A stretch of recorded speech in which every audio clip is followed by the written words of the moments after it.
Good afternoon, everyone, and welcome to this week's episode of my YouTube channel.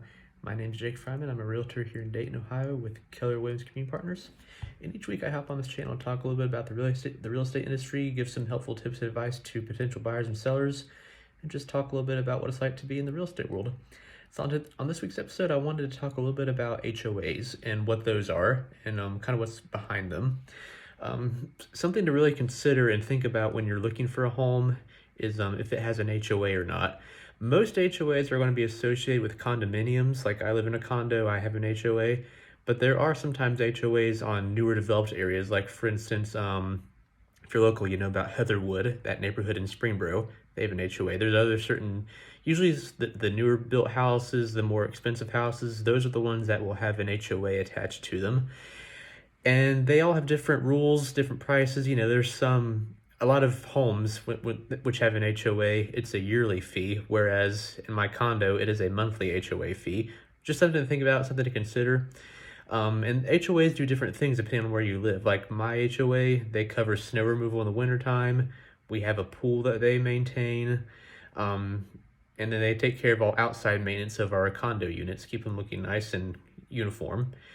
To go along with that, there are also rules that you have to follow on an HOA. For instance, you know, putting signs in your yard, decorating the outside of your unit, different things like that.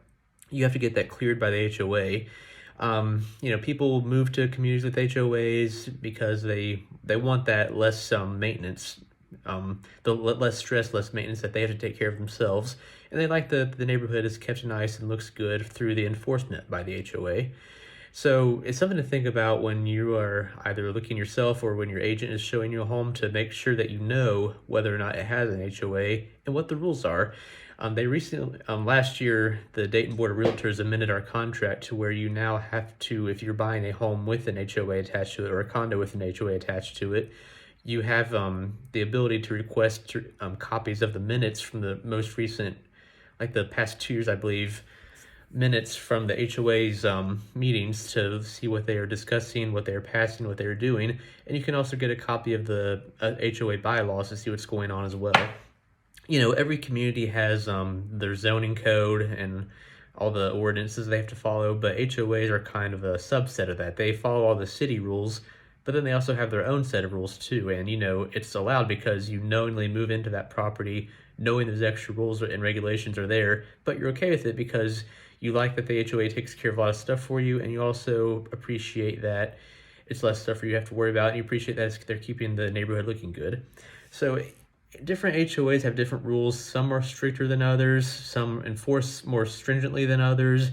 Depends on a lot of things. Depends on who your property management company is working with the HOA. Depends on who the people are on your HOA board, how that goes. A lot of factors go into what kind of experience you'll have living in an HOA. So it's good to talk to the neighbors, learn a little bit more about how the property's managed, what the HOA does and does not cover, how often you have to pay, assessments, things like that. It's definitely an added twist to the equation when buying a home because, you know, yeah, the home's in a good location, it looks good, checks off all your boxes, but what if that HOA might be a little bit too stressful for you? You know, that's why some people just move out to the country with a lot of acreage and don't have to worry about what they can and cannot do with their property. But if you're cool with that, it's just something to keep in mind is that when you move in, you may have extra rules that you have to follow in addition to what you want to do with your property personally. And HOAs can be beneficial. I mean, you know, if you have one that takes care of snow removal for you, takes care of your lawn care, that's a lot less stress for you. Yes, you're paying for it, but it's also more free time for you that you're not having to spend on all that outside stuff. Definitely something to consider. Talk to your agent about it when you're when you're beginning the home search process, especially if you're looking at condos. Maybe you're at that point where you're downsizing or it's your first home. A condo is a great way to go. That is a great way to start.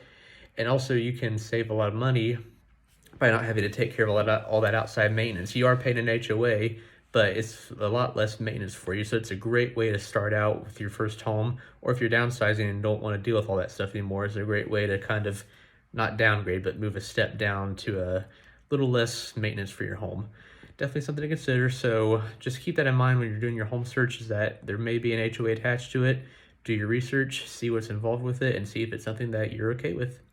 Hope this was helpful. Hope you learned something. Be sure to tune in next week, and be sure to like and subscribe. Thank you, and have a great rest of your week.